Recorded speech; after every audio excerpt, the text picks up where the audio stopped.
So some days we don't do it all that great, but we're working on it, and we're working to try to get better at it. And so, um, man, it was an amazing day. I'm just thinking about all the things that went on for the last 11 straight hours. It's just been um, there's so many there was so many awesome conversations today. I had a guy that's almost 78 years old get chiropractic today for the first time ever. Like, he's a brand new patient to our office. He's just now starting to have somebody explain to him what chiropractic was all about, and like, he just got it. It was so cool. It was just like, man, he got it, and he explained it. And he explained it back to me.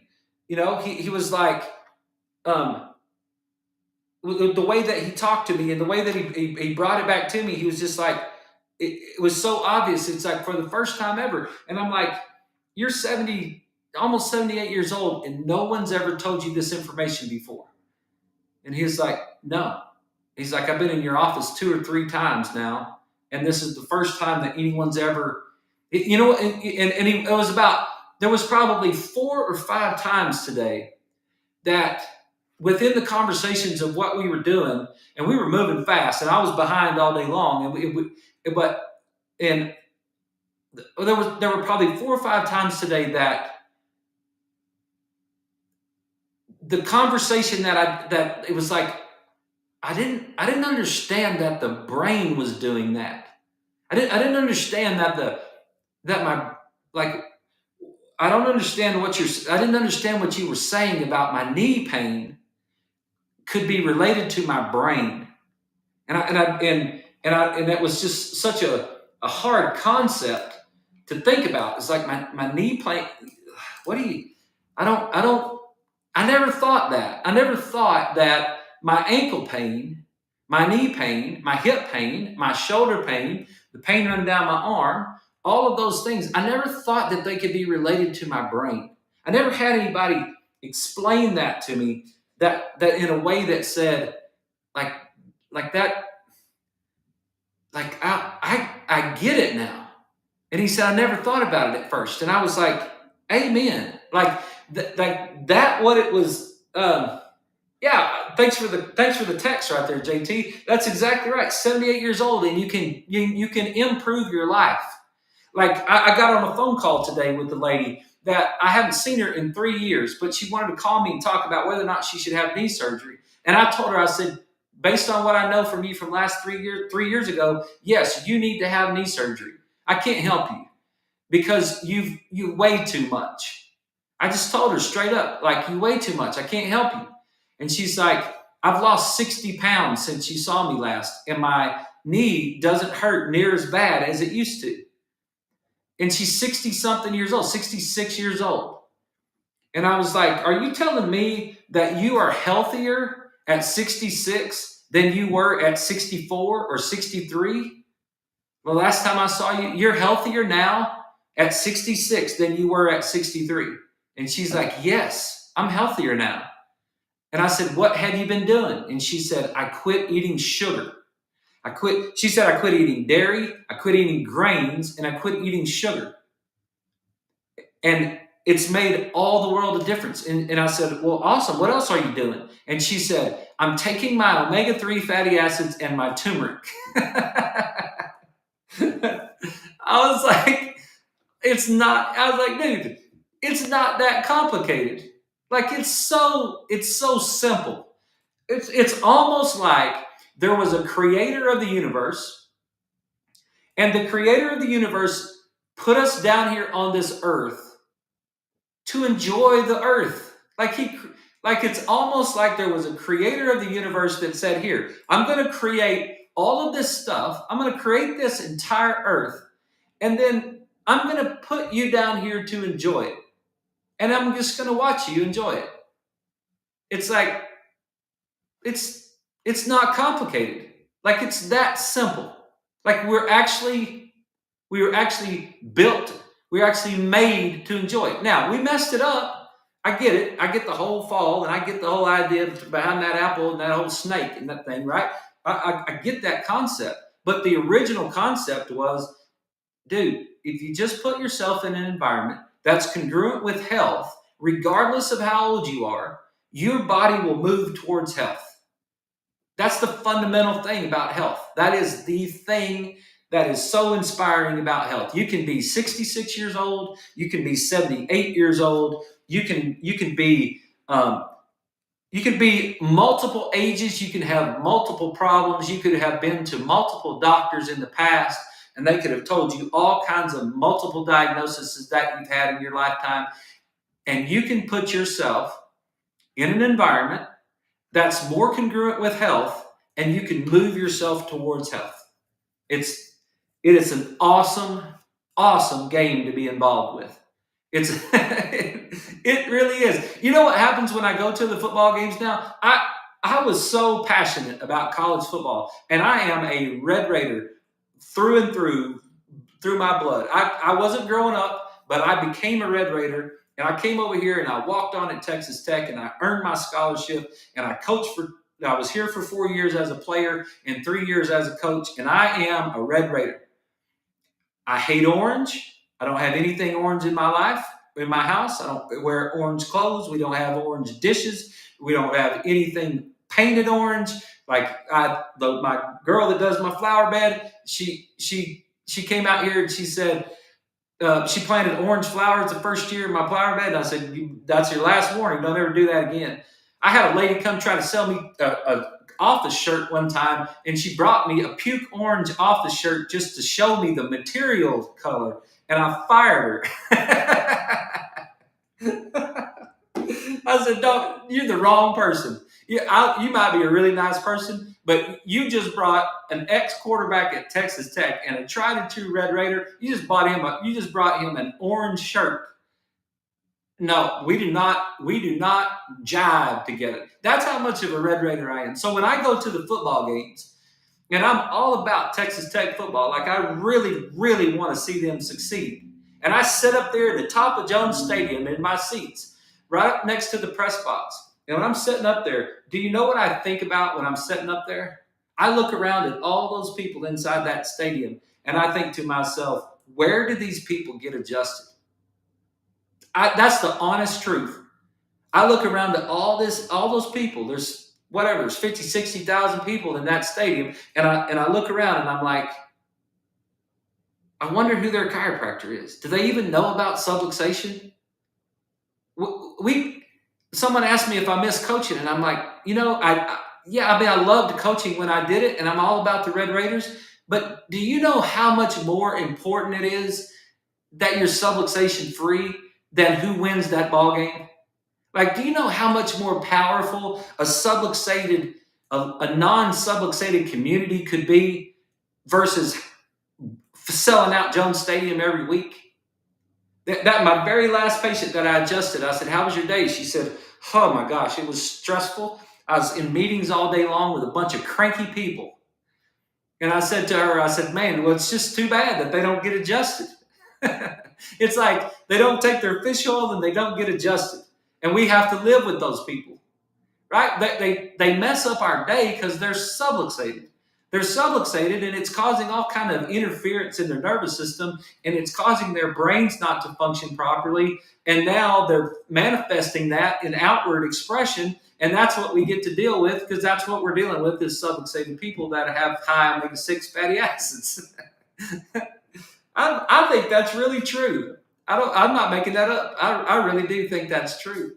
So, knowing that we have an opportunity to be healthier, knowing that we can take our body. I have a girl in a wheelchair that has a horrible condition with her body. Has had, I don't know, umpteen different surgeries. She is, and she's got a doctorate. She's a sharp chick, but she's got physically all kinds of challenges. And she told me today that she said, I did something yesterday that I haven't done, and she had physical therapy. She said, I haven't done it in years. I walked around the physical therapy office pushing a shopping cart. I got out of my wheelchair and I walked around and pushed a shopping cart.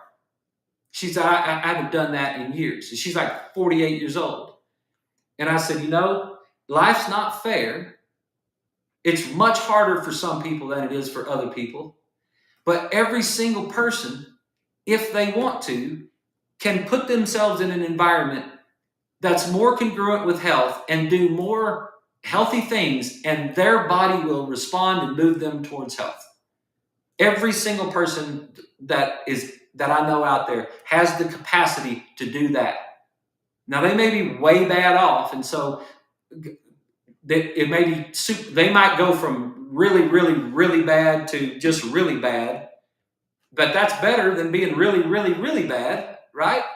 It's better than going downhill. It's better to be healthier at 66 than you were at 60. And my phone call with that lady was, hey, guess what? There's there's a good chance that you're going to be healthier at 70 than you were at 60. Think about that. Think about what the normal is. And I said to her, what if we were really supposed to live to 120? What if 60 is middle age? Would we really be slowing down at 60? If the life expectancy now is 78 years old? What is that? 36, 39, 30, 35, 6, 7? Whatever. I can't even do the math right now. 37 would be 67. That'd be 74. Yeah. 39 would be middle age. Who slows down? If life expectancy is 78 years old, who slows down at 39? Like nobody. Nobody's thinking, oh, dude, I think I should just throw in the towel at 79. Well, what if life expectancy wasn't really supposed to be 78 years old? What if life expectancy was supposed to be 120 years old and 66 is just in middle age? Like we're not even slowing down at 66. We're like full speed at 66, just like we're full speed at 39. Right? I think maybe we've got our bar set too low. And what was a sentence that we learned this week reading these studies? What was a sentence that we learned about a sedentary lifestyle? One of those sentences that we learned in one of those articles that we went over was a sedentary lifestyle lowers the age of onset of chronic disease. It makes a sedentary lifestyle lowers the onset age of chronic disease. So wait a minute.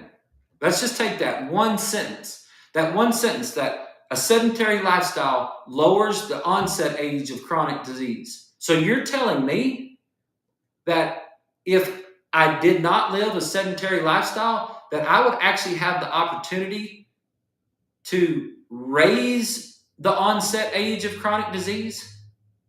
That's what it means to me. When I read those type of sentences in those articles, that's what it means to me. It means that I actually could increase the age at which I get chronic disease. And then the question becomes, how far could I increase it? How far could I push it? How much further down the road could I push chronic disease? If I'm 60 and all of a sudden I'm not sedentary anymore, could I stop chronic disease onset and move it further? Could I move it to 70? What if I wasn't sedentary at 70? Would I move it to 80? What if I wasn't sedentary at 80? Would I move it to 100? How far could I push diabetes and cardiovascular disease and coronary artery, COPD and cancer? How far down the road could I push cancer if I didn't lead a sedentary lifestyle?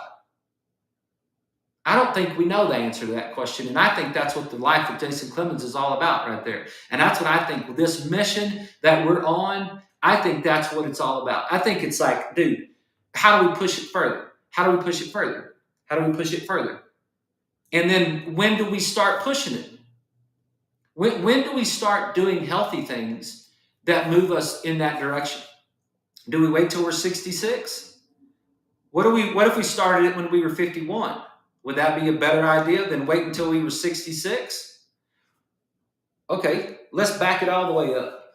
Let's back it all the way up to this little article.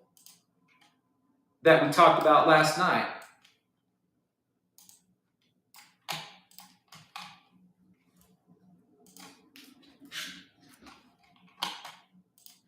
Let's say,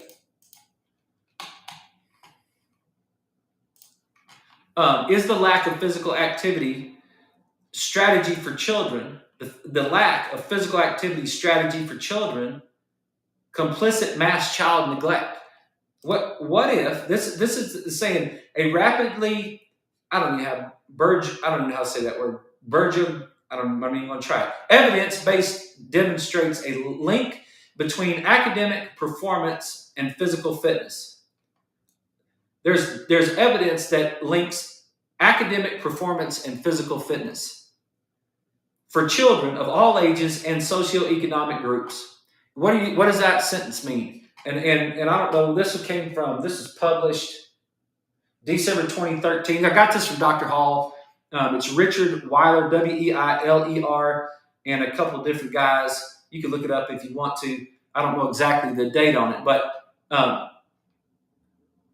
there's a link between academic performance and physical fitness for children of all ages and socioeconomic groups. Meaning, if you're poor, or you're Mexican, or you're black, or you're white, or if you live in a trailer park, or if you are rich as heck, or whatever, it don't make any difference. And that's the coolest thing about about my job, is it doesn't make any difference which patient comes in the door. It doesn't matter. It doesn't matter if they're rich or poor. It doesn't matter if they're black or white. It doesn't matter if they're man or woman. It doesn't make any difference, because their cells, you put them in the environment that's congruent with health, and their cells move towards health. And if you put those same cells in an environment that's incongruent with health, then they move away from health. That's how simple it is. So where are you? Where are you that's listening to the show tonight? Where do you fit in that group? What have you been told about your health? How many of the Mexican people that are listening to the show have been told that it's just your culture that gives you diabetes? It's just what Mexicans get. They just get diabetes because all my friends have diabetes, and my grandparents had diabetes, and my parents have diabetes. And it's like, is that right? Like, really? You think all Mexican people get diabetes because they're Mexican? No, that's not true. You get diabetes because you got too much sugar and you got insulin resistance. That's why you get diabetes. There's your trouble, and it happens in your brain. Your brain might not be functioning properly, and you've got yourself in an environment that's incongruent with health. So, do I say that because I'm racist? No. Am I saying that because I'm talking trash about Mexican people? Absolutely not. I'm saying that because if you're listening to my show and you happen to be a Mexican person, I want you to know that you have a chance to be healthier next year than you do this year. Like, it doesn't matter how much money you have, if you're man or woman, it doesn't matter what your status is. You actually can put yourself in an environment that's more congruent with health, and you can move yourself towards health. If you're a black guy, if you're a black guy and you're listening to the show and you want to be healthier, put yourself in an environment that's congruent with health and watch yourself move towards health.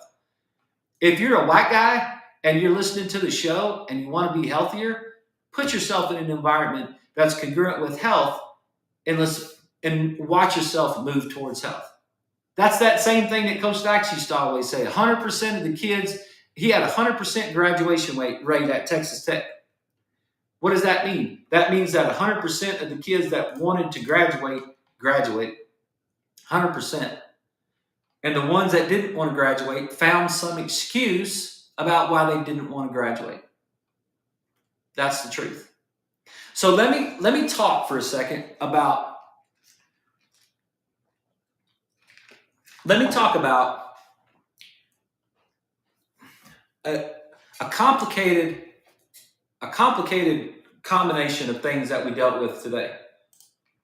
And I want to know. I want you to know, when you come to the Rock Health and Wellness Center, I'm not going to mention your name on the radio. I'm not going to mention where you're from, so you don't have to worry about that. But I might talk about what the situation that you're in, so I can share it with other people, so that other people understand. Oh, wow, that's how that works. So one of the conversations that I had today is it's very um, it's not complicated, but it's very layered. It's very layered, and that that layering. Hang on one second. Let me see what this is. Okay, that layering is. Well, I'm gonna work it out here on the whiteboard, and then I made myself a note for cold therapy last night. But I got a guy that's dealing with. I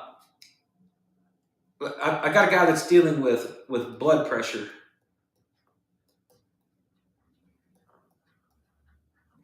and there's two medications for that.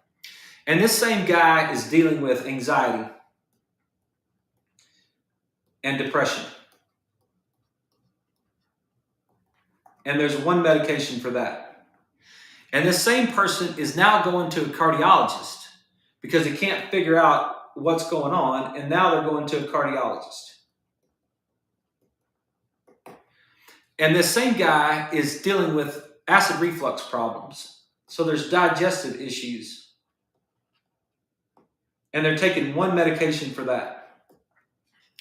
And this same guy also has asthma. And there's one medication for that. And they can't figure out what is happening. They can't figure out why the blood pressure is just so high. Can't figure out what's wrong with this guy. Like, how come he's having such a big problem, and he's having all this stuff is going on, right? Well, if you start to do your analysis, and what he did is he came in for a nutritional consultation, and we ran all of our nutrition stuff on him, which is pretty cool. Like, if you guys haven't had a nutritional consultation at our office, it's a pretty cool deal. It's a pretty in-depth deal. We do a multiple different tests to see exactly what's going on with your body. We really do. We get in depth with it, and to see what's going on in that whole problem. So we got all these situations going on, and we're in a nutritional consultation, and I'm talking to him, and it's like, okay, you come to a nutritional consultation. If you guys ever done a nutritional consultation, so you're going to go to a dietitian, right? Or you're going to talk to somebody about nutrition. And you would think, at least I would think, that when you go talk to this person, they're going to talk to you about what you should eat and what you shouldn't eat, right? That's going to be the main focus of what's going on with your nutritional consultation. Well, we had an hour and 15-minute long visit today, and we didn't talk hardly at all. The majority of that conversation was nervous system, not nutrition. Because I'll tell you, the nutrition is easy. The nutrition is easy to follow if the neurology is working good. If the neurology is not working good, the nutrition, in my opinion, is almost impossible to follow. And we're coming up on a break. And when we get back from the break, I'll actually break that down for you and explain to you what I mean by that. Because I think it is it's very, when you see it on film, when you see it on tape, you're going to be like, wow, like I see exactly what you're saying right there. And why exactly we can't take enough meds. We can't go to enough doctors and take enough meds to ever solve this problem until we fix the neurology that's going on first. We'll never be able to fix all that other stuff with medication. You guys stick around. We'll be right back right after these messages and cover the rest of this.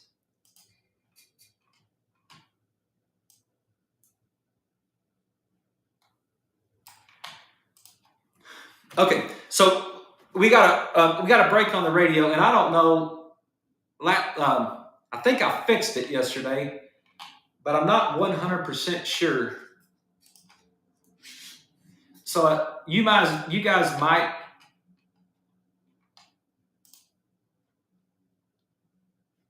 Yeah, I don't think so. I don't think you're getting that.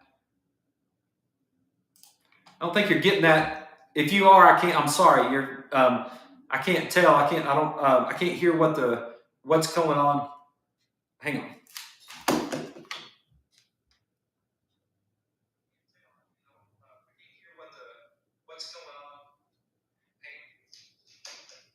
Yeah. Okay. Sorry. The you're not getting that.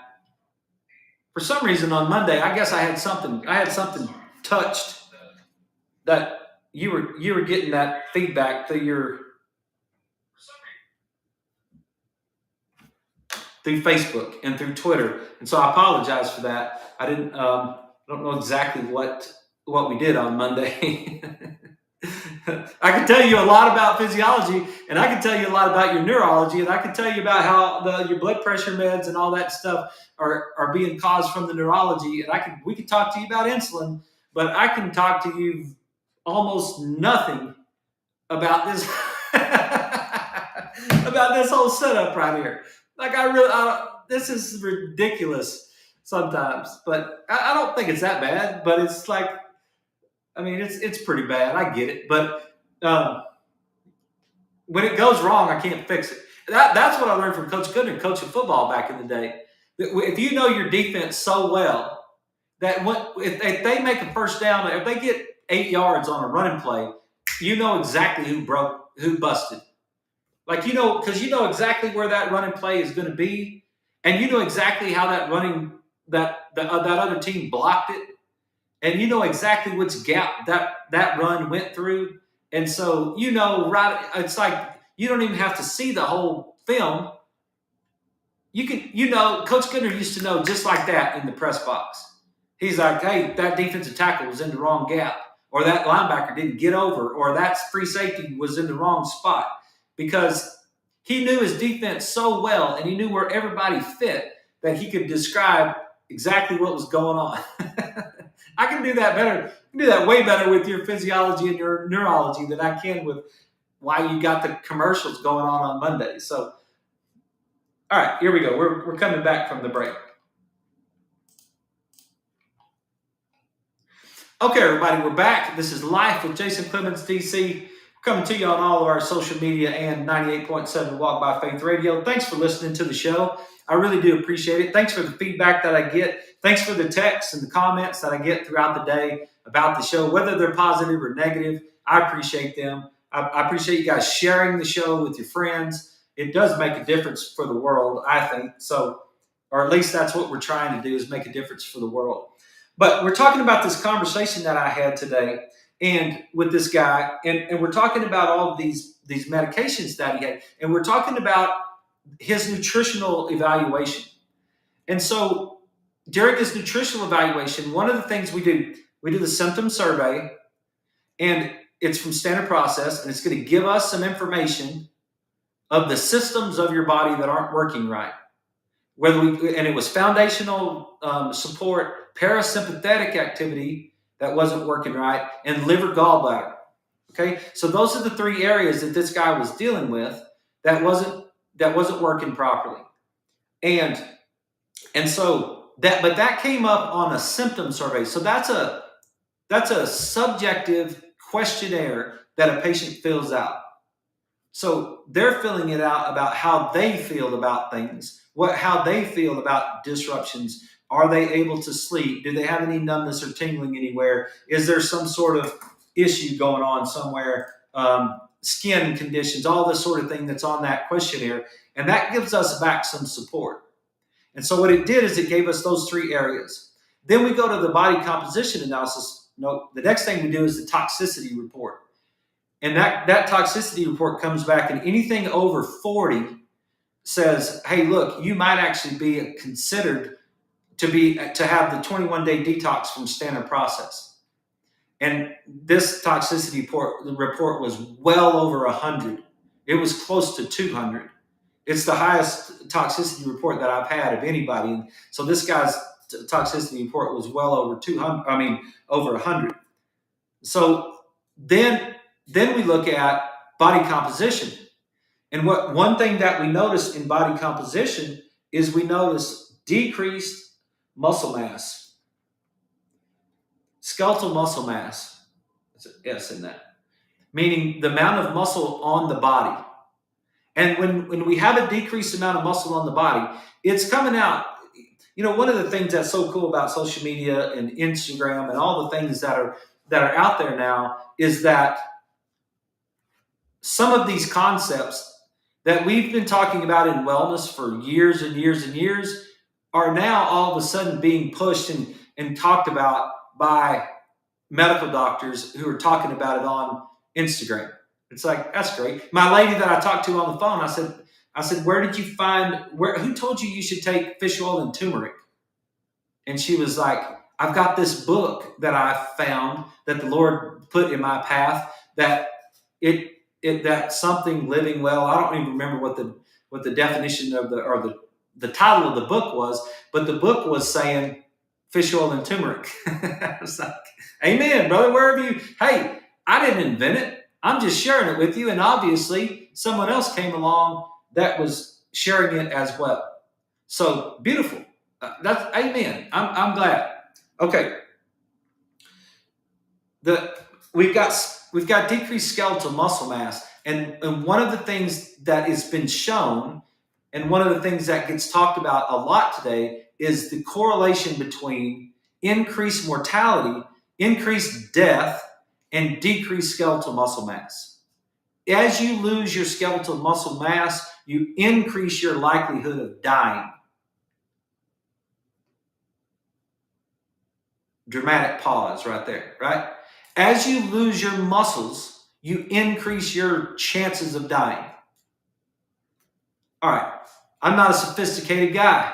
So to me, if if I didn't want to die, one of the things I could do is increase my muscle mass. How do I do that? Lift weights. Lift some weights. Do some body weight exercises. Do some push-ups. Do some sit-ups. Do some planks. Get you a can of beans and just lift them over your head. Like, do some weightlifting, right? You can do some weightlifting. That's one of the things. All right. We did the body composition on this person, and the skeletal muscle mass is low, and the percent body fat was high. And those two things go together. Those two things go together right there. And that's why we talk about insulin right there. Okay. And then we went into the sympathetic nervous system with the heart rate variability test. And when we go into the heart rate variability test, we've got the parasympathetic being measured on the horizontal line. We're going to put a plus sign. For all you guys listening on the radio, we're going to put a plus sign. And we've got the sympathetic nervous system that's going on the vertical line. And if you move to the right of the cross, you get a positive. That means you're turning on your parasympathetics. And if you move to the left, you get a negative. That means you're turning off your parasympathetics. Same thing with the sympathetics. If you go up, you go positive. If you go down, you go negative.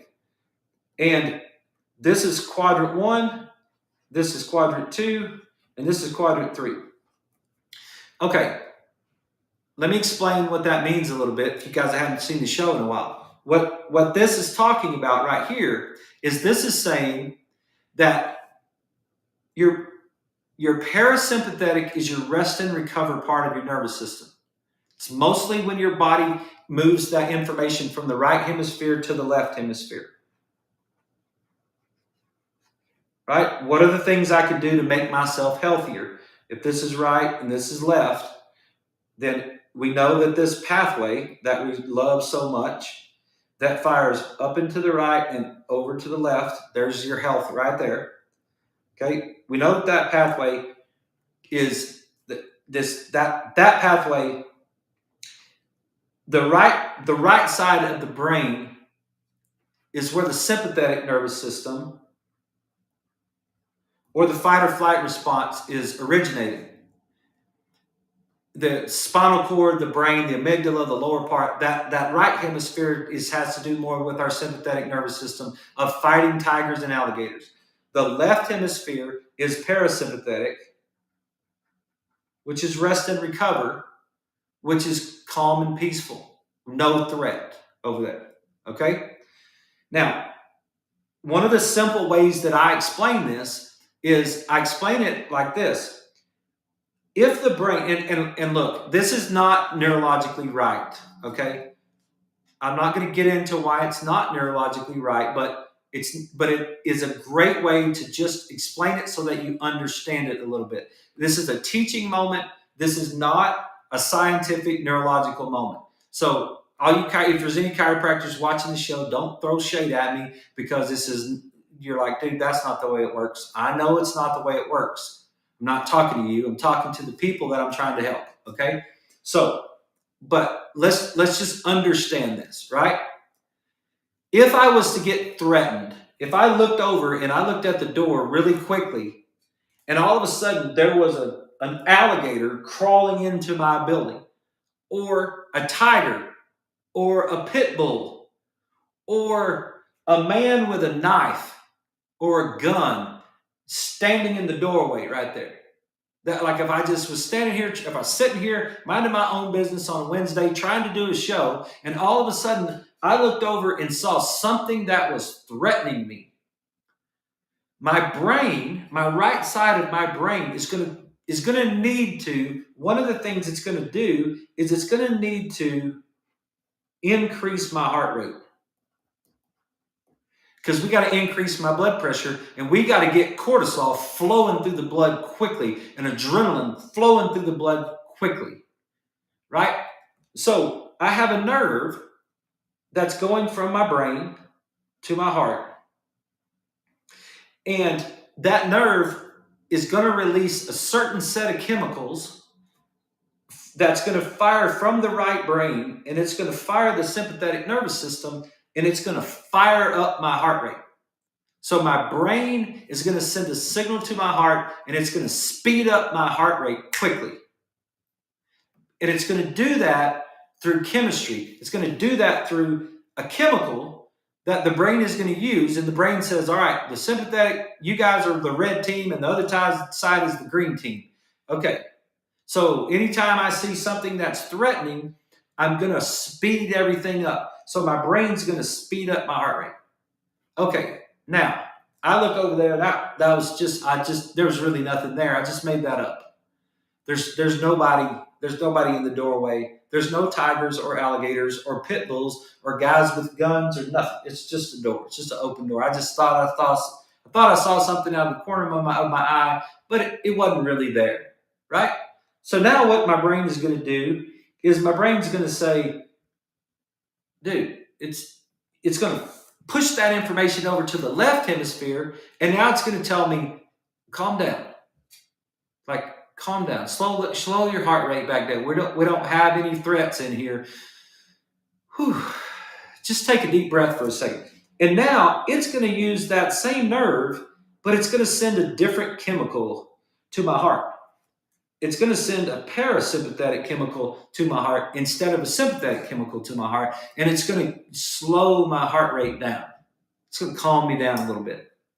Okay? That's going to give me the opportunity to rest and recover. So when we're measuring parasympathetic activity in the body, when we're trying to see how is your parasympathetic activity working, and we're measuring resting and recovering, we're not measuring sleep, because that's what the guy asked me. The guy asked me, are you talking about sleep? Like whether or not I sleep good? And I'm like, no, that's not what I'm talking about.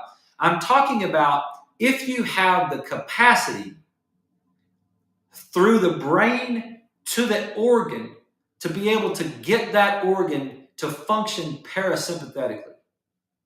Then, and you guys that know what I'm talking about how that's not exactly right, don't get all fussy because I'm not.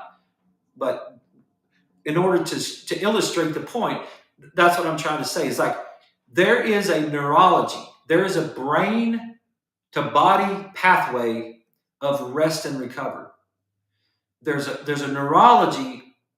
I mean, it is neurology of your autonomic nervous system, how your autonomic nervous system is functioning. Okay, so when we measure it, what we want to see is we want to see the autonomic nervous system. We want to see the parasympathetic nervous system to be turned on just a little bit. Not a lot, but just a little bit. We just want that. We just want you to be able to rest and recover. Just one click towards the positive side gets you the ability to rest and recover. But we also want you to have your sympathetic nervous system, which is going through that same pathway. We want it turned on just barely. Just one tick. That's it. We don't want you fighting. We don't want it turned all the way up. Don't turn the volume all the way up and blast your ears. Don't do that. Just turn your sympathetic system on just in case there actually was a pit bull that was in the doorway, that you're ready to respond if you need to. So when we do our test, that's what we're looking for. We're wanting a person to be one tick to the right and one tick up, and that's where we want them to start. Now, we're going to ask them, they're laying on their back, and we're going to ask them to set up. And when they set up, everybody knows that watches this show, right? The blood is going to flow out of the brain, and it's going to fall into the body. When your blood flows out of your brain and falls down into your body, that sets off an alarm in your brain. It's pretty simple. Your brain is like, no, sir. No, we do not function without oxygen in this brain right here. We need blood supply to the brain. So what does the brain do? The brain fires the sympathetic response. It increases the sympathetic response. It moves the sympathetic response up. It moves the sympathetic response up. And in the short term, it tells the parasympathetic, just chill out for a second. You're not dealing with this right now. Just I don't care what you do, just chill out, because I'm going to raise the sympathetics up. Because now what is that going to do? It's going to cause constriction of the muscles around the blood vessel. It's going to cause constriction. That your blood vessel is covered in smooth muscle. And the autonomic nervous system, that's what we're talking about right now. The autonomic nervous system controls smooth muscles, organs, and glands. So the smooth muscle that is surrounding your blood vessels is innervated. It has nerve supply with sympathetic nervous system. And whenever your body needs to increase your blood pressure, it's going to contract those smooth muscles around your blood vessel, and it's going to make your blood vessel smaller. When it makes your blood vessel smaller, it increases the pressure. So now what do? Bam, shoot that blood back up into our head. That's why we don't pass out. So if you ever have that moment where you're laying in bed and you get up too fast and it makes you dizzy, that's what's happening. You're getting up too fast. Your body's not responding. Your sympathetic nervous system is a touch slow. And your brain's not going to give you but about a second, maybe a little bit more than that. And then your brain's going to say, dude, I need you vertical. No, horizontal. Not vertical. Horizontal. Your brain's going to say, it's going to pass you out. And it's going to pass you out why? Why does the brain make us pass out? Is that something that is a malfunction, or is that something that is innate intelligence? I'm going to present for consideration that that's something that's innate intelligence. The reason we pass out is because we have an intelligence so smart inside our body that it does not want to live for more than a couple seconds without blood supply. So what will it do? It makes you pass out on the floor. Why? So the blood will pull back up into the brain. It has a better chance of getting blood back up into the brain if it makes you pass out. So if you're laying down and you get up and now all of a sudden you get lightheaded, that's an indicator that your sympathetic nervous system is working slowly. But what we want to see is that rise within that line right there. But with this guy This guy started at -2. Okay. He started at -2 on the parasympathetic line. He's 2 clicks to the left side of center. What does that tell me as a doctor? What does that tell you as a listener of the show? It's telling you that his ability to rest and recover is starting to die off. The ability to rest and recover has been decreased. Okay, what does that mean? His ability to sleep is decreased? No, that's not what I said. That's not what I mean. What I mean is that pathway system that's going from the brain to the organ is losing its efficiency somewhere along the way. Either the brain cells are not creating the chemical, or the nerve is degenerating from the brain to the end organ, or the organ attachment, the nerve attachment point at the organ is degenerating. So somewhere along that pathway, we are losing the ability of the brain to calm down the heart. We're losing the ability, because when we measure the heart rate variability, the heart rate variability is a measurement of our autonomic nervous system. It's the measurement of parasympathetic and sympathetic activity. So this person started over here. Now, when he went from laying down to sitting up, what happened to him is his line went like this. His line went straight to the left. He didn't have any sympathetic response to sitting up. It was measured at straight across. That's not good. That's not good right there.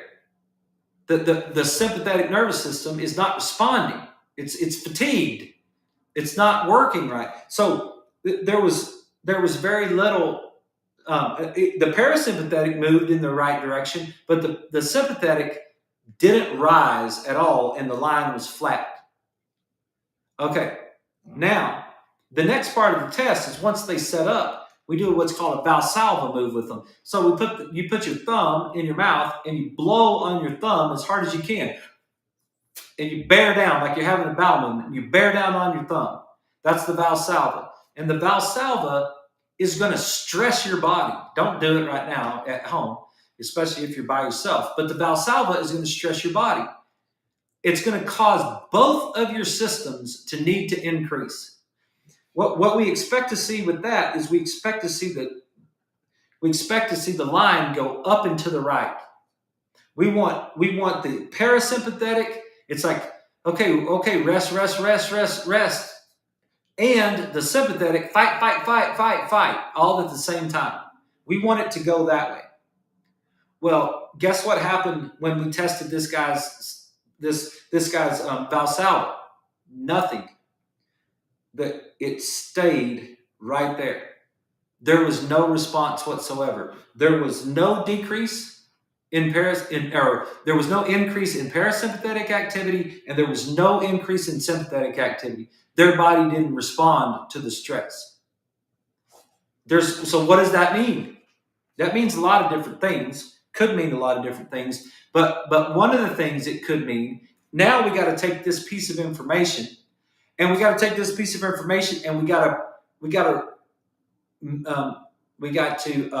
compare it. We got to run it through the big picture of what's going on. Let's go back over here and let's look at all these things that this person is dealing with.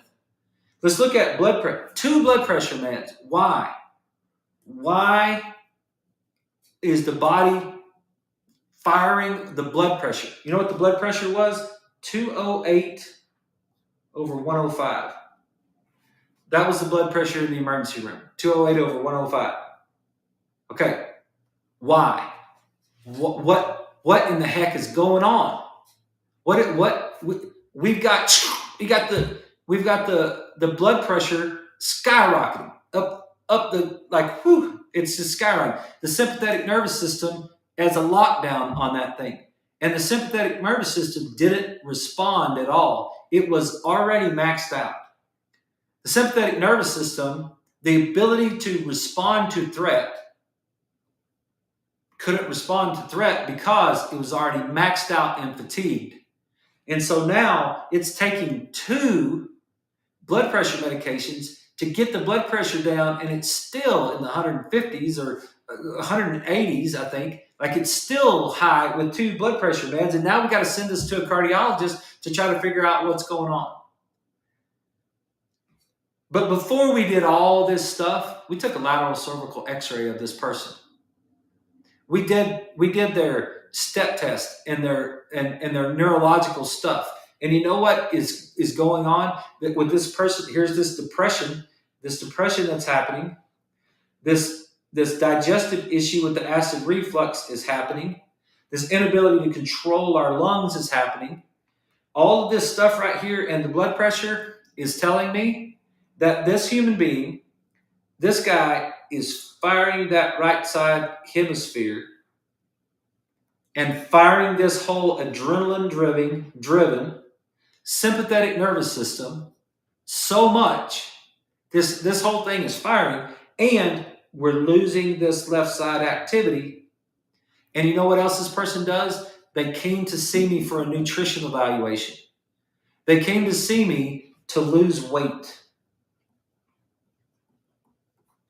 They came to see me because they sugar binge. And I was like, your weight's not your problem. It doesn't matter. Your weight is, they think that's what the world does. The world wants to fat shame everybody and say, well, you're just fat. No, that's not the problem. The problem's in the brain. The problem's not the weight. The problem's in the brain. Why is this person sugar binging? They're sugar binging because their dopamine levels have crashed on their left hemisphere because they're spending all their time in their right hemisphere fighting tigers. And they're not getting that crossover, and they don't have any dopamine, so they go to external sources for dopamine.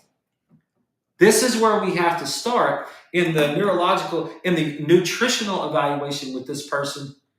This is where we have to start. I'm running out of time.